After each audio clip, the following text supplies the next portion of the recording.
2002 সালে চ্যাম্পিয়ন্স ট্রফির ফাইনাল ম্যাচে ভারত এবং শ্রীলঙ্কাকে যুগ্মভাবে বিজয়ী ঘোষণা করা হয়। এ যাবৎ কোনো আইসিসির মেগা ইভেন্টে দুটি দলকে যুগ্মভাবে এখন অবধি চ্যাম্পিয়ন ঘোষণা করা হয়নি। কী কারণে ভারত এবং শ্রীলঙ্কাকে যুগ্মভাবে চ্যাম্পিয়ন ঘোষণা করা হয়েছিল জানেন কি? তবে জেনে নিন সেই ইতিহাস। 2002 সালের 25 সেপ্টেম্বর চ্যাম্পিয়ন্স ট্রফির প্রথম সেমিফাইনালে মুখোমুখি হয় ভারত এবং সাউথ আফ্রিকা।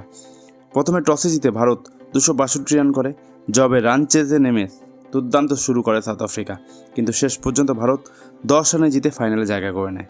27 সেপ্টেম্বর দ্বিতীয় সেমিফাইনালে মুখোমুখি হয় শ্রীলঙ্কা এবং অস্ট্রেলিয়া টসে জিতে ব্যাটিং করে বোর্ডে 162 রান তোলে, জবে শ্রীলঙ্কা 40 ওভারে মাত্র 3 উইকেট খুইয়ে ফাইনালে ছাড়পত্র আদায় করে নেয়।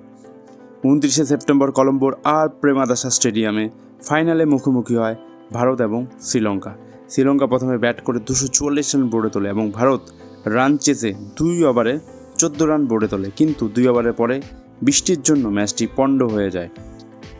পরের দিন অর্থাৎ 30 সেপ্টেম্বর রিজার্ভ ডেতে আবার মুখোমুখি হয় দুই দেশ।